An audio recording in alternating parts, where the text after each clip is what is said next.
오늘 저희에게 주시는 하나님의 말씀은 창세기 17장 15절에서 22절 개역 개정입니다. 하나님이 또 아브라함에게 이르시되 내 아내 사레는 이름을 사레라 하지 말고 사라라 하라. 내가 그에게 복을 주어 그가 내게 아들을 낳아 주게 하며 내가 그에게 복을 주어 그를 여러 민족의 어머니가 되게 하리니 민족의 여러 왕이 그에게서 나리라. 아브라함이 엎드려 웃으며 마음속으로 이르되 100세 된 사람이 어찌 자식을 낳을까? 사라는 90세니 어찌 출산하리요 하고 아브라함이 이에 하나님께 아뢰되 이스마엘이나 하나님 앞에 살기를 원하나이다. 하나님이 이르시되 아니라 내 아내 사라가 내게 아들을 낳으리니 너는 그 이름을 이삭이라 하라. 내가 그와 내 언약을 세우리니 그의 후손에게 영원한 언약이 되리라. 이스마엘에게 대하여는 내가 내 말을 들었나니 내가 그에게 복을 주어 그를 매우 크게 생육하고 번성하게 할지라. 그가 12두령을 낳으리니 내가 그를 큰 나라가 되게 하려니와 내 언약은 내가 내년 이 시기에 사라가 내게 낳을 이삭과 세우리라. 하나님이 아브라함과 말씀을 마치시고 그를 떠나 올라가셨더라. 살아계신 하나님의 말씀입니다. 아멘.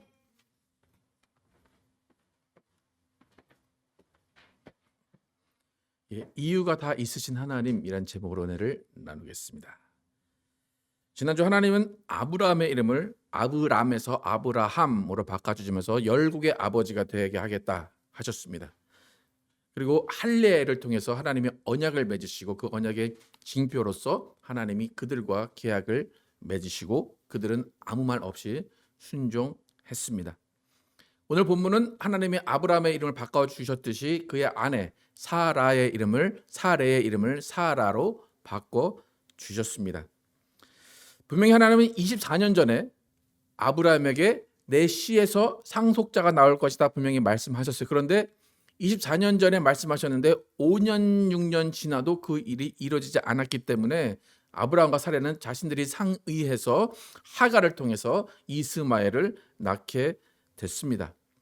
근데 비록 여종의 몸에서 낳은 아이라 할지라도 그 아이는 상속자로 인정이 되었습니다. 그들 사이에서. 그리고 아브라함과 사레 간에도 아무런 문제가 없었습니다. 이렇게 아무런 문제 없이 13년을 살아가고 있는데 갑자기 하나님이 나타나셔서 내 아내 사라에게 아들이 있을 것이다. 그 아들을 이삭이라 하라 라고 말씀해 주십니다. 근데 그 소식은 기다렸던 소식도 아니고 그 소식은 가정에 어쩌면 큰 풍파를 일으킬 수밖에 없는 소식입니다. 그러니까 만약에 이전에 아브라함과 사라가 만족하지 못하고 이스마엘을 미워했거나 그들 가운데 갈등이 있었거나 무슨 문제가 있었으면 괜찮아요. 그것이 기쁜 소식일 거예요. 하나님이 우리를 위로하시고 하나님의 문제를 해결하시기 위해서 또 아들을 사라에게 주시는구나 라고 했을 텐데 전혀 그렇지 않아요. 전혀 문제가 없었습니다. 그렇기 때문에 오늘 본문을 읽어보면 오히려 하나님이 아브라함에게 말씀하실 때 아브라함이 못마땅해하고 오히려 비웃고 하나님께 뭔가 반항하는 모습을 보이는 것을 알 수가 있습니다. 여러분 우리가 어떤 사람과 얘기할 때 벽 보고 이야기하는 것 같다라고 할 때가 있어요. 그죠? 네. 그러면 그 사람하고 또 얘기가 하고 싶은가요? 아니죠. 그냥 무시하게 됩니다. 지금 하나님과 아브라함의 관계 가운데 아브라함이 하나님을 볼 때 그렇게 보고 있는 거예요. 아, 참 벽 보고 이야기하는 것 같다라고 지금 생각하고 있는 겁니다. 그런데 아브라함은 그 전에는 전혀 그런 모습을 보이지 않아요. 순종하고 예스만 하는 아브라함의 모습이었는데 유독 아들에 관해서 또 사라에 관해서 이야기할 때 하나님께서 말씀하실 때 하나님 그럴 필요 없습니다. 왜 그러십니까? 라는 반응을 보입니다. 한번 본문 15절에서 18절 함께 읽어보겠습니다. 시작. 하나님이 또 아브라함에게 이르시되 내 아내 사레는 이름을 사레라 하지 말고 사라라 하라. 내가 그에게 복을 주어 그가 내게 아들을 낳아주게 하며 내가 그에게 복을 주어 그를 여러 민족의 어머니가 되게 하리니 민족의 여러 왕이 그에게서 나리라. 아브라함이 엎드려 웃으며 마음속으로 이르되 100세 된 사람이 어찌 자식을 낳을까? 사라는 90세니 어찌 출산하리요 하고 아브라함이 이에 하나님께 아뢰되 이스마엘이나 하나님 앞에 살기를 원하나이다. 그러니까 유독 순종적이던 아브라함이 아들에 관해서 또 아내에 대해서 말하니까 하나님을 비웃고 조롱하듯이 이야기합니다. 아마 하나님도 이런 아브라함의 반응에 놀라시고 좀 기분이 나쁘셨을 것 같아요. 만약 여러분이 큰 계획을 가지고 누군가에게 이게 이렇게 해서 이렇게 이루어질 거야 라고 말해요. 그러면 그 사람이 갑자기 엎드려서 웃으면서 막 비웃고 됐어요, 필요 없어요, 당신이나 잘하세요 라고 하면 여러분 기분 나쁘시겠죠, 그죠? 하나님도 분명히 자존심이 상했을 것 같은 상황인데 분명히 하나님과 아브라함 간에는 시각차가 있고 견해차가 있고 입장차가 분명히 지금 있다는 것을 우리가 알 수 있습니다. 그런데 이 입장차는 쉽게 줄어들 것 같지 않아 보입니다. 쉽게 예를 들어 드릴게요. 여러분이 만약에 13살 아들이나 딸이 있어요. 행복하게 잘 키우고 있어요. 그런데 갑자기 여러분의 부모님이 와서 야, 둘째를 낳아라. 그럼 여러분 어떨 것 같아요? 엄마 왜 그랬냐고, 미쳤냐고, 예? 왜 그런 소리 하냐고 그러겠죠. 예. 지금 그런 상황이 하나님이 갑자기 13년 동안 애 잘 키우고 있는데 딱 나타나서 야, 네 아내에게 아들이 있을 거다. 그러니까 아브라함이 어떻게 했대요? 막 엎드려서 웃었대요. 그 속으로 됐어요. 다 필요 없어요. 그러면서 한 마디 딱 하니 뭐예요? 이스마엘이나 이스마엘이나 하나님 앞에 잘 키울게요. 딱 그렇게 얘기를 합니다. 되게 담대한 겁니다. 그러니까 담대한다는 게 뭐냐면 어이가 없는 거예요. 하나님 그런 일이 절대 있을 수 없습니다. 왜요? 내가 100살입니다. 아내가 90살입니다. 하나님 도저히 있을 수 없는 일입니다라고 그런 상황들이 지금 벌어지고 있습니다. 그러니까 아브라함의 입장에서는 이왕 이스마엘이 태어난 거 하나님 그냥 이스마엘만 잘 키우게 하시지 왜 자꾸 나를 괴롭히십니까? 그거예요. 하나님의 입장에서는 뭐예요? 야, 이스마엘 내가 나라고 했냐? 나 이스마엘 원하지 않았어. 내가 원한 건 사레로부터 이삭을 낳는 거야. 그러니까 내 계획대로 좀 해. 그렇게 지금 서로가 마찰을 일으키고 있습니다. 그러니까 우리의 세대 간의 갈등이 좁혀지지 않듯이 지금 똑같은 상황이 벌어지고 있습니다. 지금 아브라함과 하나님의 갈등과 같은 경우가 우리에게도 많이 일어납니다. 간단하게 두 가지예요. 하나님께서 우리를 통해 이루시는 계획이 있어요. 하나님이 이 계획을 이루어 가시려고 하는데 우리의 입장에서는 하나님 별 필요 없어요. 나 지금 잘 살고 있는데 왜 그런 계획을 나에게 말씀하세요? 라고 하는 경우가 있고 그 반대로 더 많이 발생하는 경우는 뭐냐면 내가 계획을 세웠어요. 하나님 내 계획 세웠으니까 나 기도합니다. 지금부터. 하나님 내 기도 들어주시고 응답해 주세요. 내가 지금 금식도 하고 하나님 내가 철저히 기도합니다. 하나님 들어주세요. 라고 그렇게 열심히 기도하는데 하나님은 별 반응이 없어요. 나는 그거 별로 필요 없는 것 같은데 오히려 그럴 때가 더 많다는 겁니다. 그러니까 어느 한쪽이 포기하고 손 들고 나오지 않는 이상 그 입장차는 줄어들지 않습니다. 그러니까 여러분 평생 기도해도 기도 응답이 안 되는 몇 가지 정도가 있어요. 그럼 그건 하나님이 필요 없다고 하시는 거예요. 또 하나님도 여러분에게 야 이것 좀 해라, 이것 좀 하면 좋겠다라고 평생 말씀하셔도 여러분은 싫어하면 하나님이 또 그것을 이루지 못할 경우가 많이 있다는 겁니다. 그렇다면 왜 오늘 하나님과 아브라함 사이에 이런 갈등이 일어나고 있고 하나님은 왜 굳이 아브라함에게 네 아들이 있을 것이다 라고 말씀하신 24년이 지나서 정말로 사라에게 아들을 또 주려고 하실까? 두 가지 입장이 있다고 그랬죠. 하나님의 입장은 너무 간단합니다. 하나님은 계획이 있었던 겁니다. 원래 하나님의 계획은 사라로부터 이삭을 낳는 것이 계획이에요.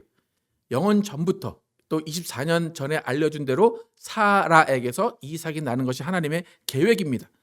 그러니까 아브라함이 이스마엘을 낳았던 뭐 둘째를 낳았던 셋째를 낳았던 상관이 없어요. 하나님은 분명히 사라에게서 이삭을 낳는 것이 하나님의 뜻이고 계획이고 그것을 이뤄야 됩니다. 그러니까 어찌 보면 되게 일방적입니다. 그죠? 그래서 오늘도 하나님이 일방적으로 나타나셔서 그렇게 될 거야 라고 선포하시는 장면입니다. 그러니까 하나님은 하나님의 계획하신 그대로 쭉 이루어 가세요.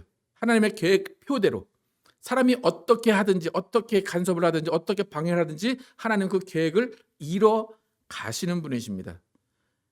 하나님은 사람의 개입에 의해서 계획을 바꾸시는 분이 아니라는 겁니다. 그와 반대로 아브라함은 왜 기꺼이 하나님이 또 아들을 주시겠다고 했는데 됐습니다. 이스마엘이면 됩니다라고 했을까? 왜 이렇게 불만을 나타냈을까? 여러분 아브라함의 인생을 들여다보면 사실 본인이 하고 싶은 대로 만족하며 살아온 인생이 아닙니다. 또 자식에 관해서는 더 그렇습니다. 그런데 이스마엘을 낳고서는 너무나 만족스러운 삶을 살았습니다. 여러분 이스마엘이 태어났다는 것은 뭐냐면 아브라함에게는 여전히 생산 능력이 있었다는 거예요. 사라가 아이를 못 낳았다고 성경에 나오지 아브라함이 생산 능력이 없다라고 말하지 않아요. 그렇기 때문에 자신이 이루어놓은 하나의 성과가 이스마엘입니다. 그런 자신의 성과가 이스마엘인데 하나님은 그것을 인정하지 않으시고 또 다른 아이를 주신다는 것은 자신을 무시하는 것 같다는 어떤 생각을 하게 될 겁니다. 더 중요한 것은 뭐냐면 하나님께 아브라함은 더 많은 것을 요구할 마음이 없어요. 더 이상 바라는 것이 없기 때문에 하나님이 아들을 줄게 하니까 굳이 왜 그러십니까? 왜 필요 없는 아들을 주시려고 하십니까? 라고 해요. 그러니까 무슨 말인가 하면 하나님이 아들을 주려고 해도 기도를 안 하는 거예요. 기도할 필요가 없는 거예요. 그러니까 기도를 안 한다는 건 뭐예요? 정말 필요가 없는 거예요. 근데 굳이 하나님 자꾸 찔러 주시는 거예요, 이렇게. 그러니까 아브라함은 하나님 기도도 안 했는데 자꾸 주려고 그래요. 지금 그런 상황인 거예요. 그러니까 양쪽의 입장이 분명히 있는 거예요. 여러분 누구 편이십니까? 어느 편이 더 이해가 더 잘 되십니까? 그죠? 13살 아이가 있는데 굳이 막 또 예. 그런데 문제는 뭐냐면 분명히 입장차가 있고 견해차가 있어요. 그런데 그 입장차가 사람과 사람과의 입장 차이면 괜찮아요. 그런데 문제는 뭐예요? 하나님과 사람과의 입장 차이라는 거예요. 그게 가장 큰 문제예요. 아까도 말씀드렸지만 아무리 사람이 자신의 입장을 주장하고 비웃고 반항해도 하나님은 자신이 세우신 계획을 이루어 가시는 분이십니다.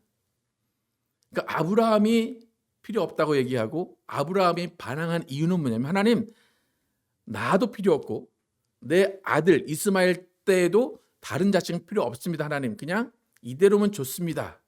라고 하는데 하나님은 뭐예요? 아니야 너는 잘 몰라. 너 필요 없을 수 있어. 네 아들도 필요 없을 수 있어. 그런데 영원 가운데 100년, 1000년, 만년이 지난 다음에 보면 분명히 이삭이라는 존재가 있어야 되는 거야. 라고 하나님은 아브라함은 지금 이 시대만 보고 다음 세대만 보지만 하나님은 1000년, 만년을 보시고 계시다는 거예요. 하나님이 전능하시다. 또 사람은 유한하다라는 것의 차이는 뭐냐면 하나님은 1000년, 만년을 내려다보시는 거예요. 근데 사람은 지금 내 세대밖에 알 수가 없는 겁니다. 그래서 하나님은 천대 만대의 일을 계획하시고 이루어 가시는 분이기 때문에 사람의 입장에서는 그 일이 필요 없을 수도 있어요. 그런데 하나님은 미래를 내다보시고 하나님의 계획이 있으시기 때문에 우리에게 어떠한 것을 요구하시고 어떠한 것을 미리 말씀을 해 주십니다. 그런데 그 가운데 하나님의 계획 가운데 아브라함이 이스마엘을 자신의 뜻대로 낳았는데 그 이스마엘을 또 하나님이 버리시는 건 아니에요. 이스마엘도 하나님이 지켜주시고 또 하나님의 뜻도 하나님의 계획 가운데 이루어 가심을 알 수가 있습니다. 19절에서 21절 함께 읽어보겠습니다. 시작. 하나님이 이르시되 아니라 내 아내 사레가 내게 아들을 낳으리니 너는 그 이름을 이삭이라 하라. 내가 그와 내 언약을 세우리니 그의 후손에게 영원한 언약이 되리라. 이스마엘에 대하여는 내가 내 말을 들었나니 내가 그에게 복을 주어 그를 매우 크게 생육하고 번성하게 할지라. 그가 12두령을 낳으리니 내가 그를 큰 나라가 되게 하려니와 내 언약은 내가 내년 이 시기에 사라가 내게 낳을 이삭과 세우리라. 하나님은 이삭만 머리에 있으신 거예요. 그래서 이삭 낳을 거야. 네가 뭐라고 해도 낳을 거야. 그래서 이삭이 나오면 내가 언약을 맺을 거야. 그런데 네가 이스마엘에 대해 생각하는 게 지극하니까 이스마엘도 내가 지켜줄 거야. 이스마엘도 내가 큰 민족을 이루게 해주고 12민족을 이루게 해서 그가 정말로 큰 민족을 이루게 할 거야 라고 말씀을 하십니다. 그러니까 아브라함은 비록 하나님이 하신 일이 마음에 안 들어요. 필요 없어요. 그래도 아브라함은 이 다음부터 아무 말도 하지 않습니다. 그리고 하나님은 아브라함을 떠나 올라가셨다라고 성경은 증거합니다. 그러니까 아브라함의 분명히 태도가 분명했어요. 그죠? 하나님은 필요 없어요. 이스마엘이나 잘 키울게요. 그런데 하나님이 이렇게 말씀하시고 이스마엘도 잘 되게 할 거야 라고 하시니까 그냥 오케이 하고 넘어갑니다. 우리는 때로는 하나님께서 우리에게 무엇을 요구하실 때가 있어요. 그럼 하나님 왜 하나님 마음대로 하세요? 하나님 내게 상의도 안 하고 왜 하나님께서 그렇게 하십니까? 라고 항변할 때도 있습니다. 때로 우리가 하나님을 조롱하게 할 때도 있고 하나님이 나에게 어떤 일을 하시면서 내가 오히려 초라해질 때도 있어요. 여러분 하나님이 여러분에게 어떤 일을 요구하시고 요구하실 때가 아니더라도 하나님이 내가 이해하지 못할 일들을 벌이실 때 우리는 어떻게 하나님께 반응하고 어떻게 하나님을 평가할 수 있는가라는 것입니다. 여러분 사람과의 관계에서도 여러분이 정말 100% 믿고 있던 사람이 내가 이해할 수 없는 행동을 하게 돼요. 그러면 그 가운데 관계가 어긋나지 않고 그 사람을 내가 오해하지 않을 수 있는 방법은 뭐냐면 제가 저렇게 행동하는 데는 다 이유가 있겠지라는 거예요. 말 못할 사정이 있겠지라고 넘어가는 것입니다. 아브라함도 하나님이 왜 굳이 사라에게서 이삭을 낳으려고 하십니까? 더 이상 묻지 않아요. 더 이상 묻지 않는다는 것은 동의했다는 게 아니에요. 더 이상 묻지 않는다는 것은 하나님이 다 이유가 있겠지라고 그냥 넘어가는 거예요. 그 외에는 답을 찾을 수가 없기 때문에 그냥 넘어가는 거예요. 하나님은 아브라함이 99세가 되고 사레가 90세가 될 때까지 기다리셨어요. 그 이유는 뭐냐면 하나님이 일을 하시는 데 있어서 이스마엘을 낳은 것과 같이 사람의 능력이 그 안에 뭔가 기여하지 못하도록 하신 거예요. 그러니까 사라와 아브라함의 모든 생산 능력이 없어질 때까지 기다리셨다가 그때 아들을 주시겠다 하신 거예요. 그것은 뭐냐면 내가 이를 이루겠다라고 말씀을 하시는 겁니다. 우리가 흔히 하는 실수 중에 뭐가 있냐면 어떤 일을 앞에 지금 딱 맞닥뜨리고 이게 이루어져야지만 돼요. 그럴 때 막 기도를 해요. 하나님 일 이루어 주세요. 그렇게 막 금식도 하고 열심히 기도를 합니다. 그래서 막 기도를 해서 이루어졌어요. 처음에는 와 하나님이 이루셨습니다 라고 인정을 합니다. 그런데 시간이 뭐 1년, 2년, 10년 지나고 나면 다시 돌아봐요. 그러면 이게 기도해서 이루어진 건가 아니면 기도 안 해도 이루어질 수 있던 일인가 라고 의심을 하게 됩니다. 그건 뭐예요? 내가 할 수도 있었던 일 같은데 기도 안 해도 자연적으로 되지 않았을까? 라는 생각이 들 거예요. 만약에 이스마엘을 낳았을 그때에 하나님이 이삭을 사라에게 줬다면 아브라함은 어땠을까요? 감사는 했을 거죠. 그런데 나도 하나님이 뭐 안 주셔도 나도 할 수 있었을 것 같은데 라고 하는 거예요.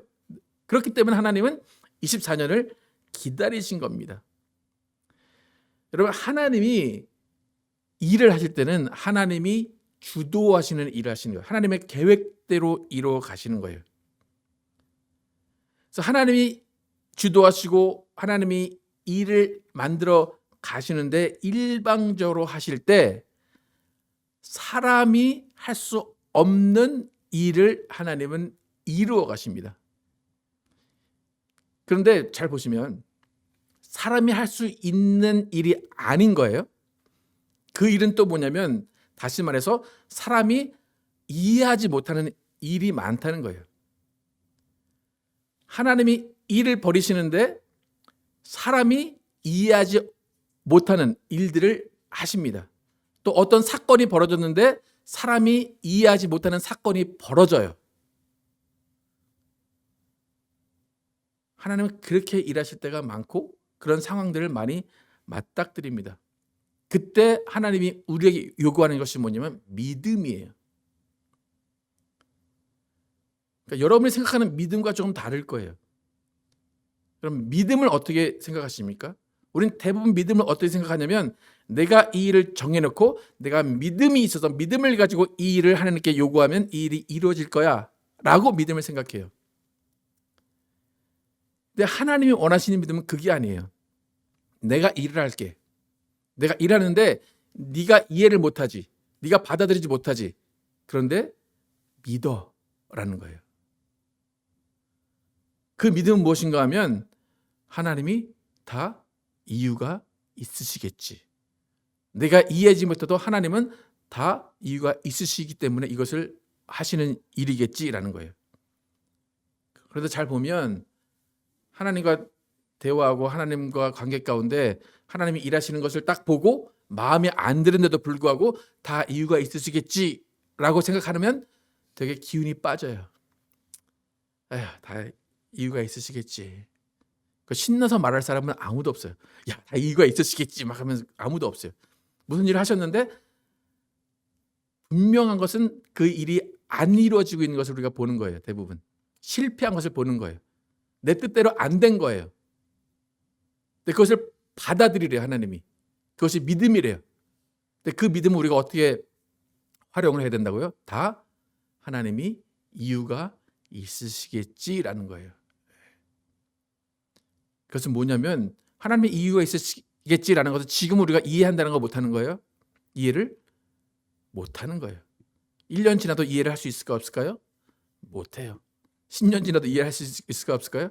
못해요. 죽을 때까지 이해할 수 있을까 없을까요? 못해요. 근데 하나님은 그 일을 하신다는 거예요? 안 하신다는 거예요? 하신다는 거예요. 믿음이 뭔지 아시겠습니까?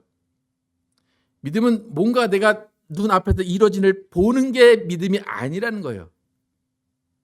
오히려 보는 게 아니라 못 봐도 하나님 다 이유가 있으시겠지라고 하나님을 신뢰하는 것이 믿음이라는 거예요.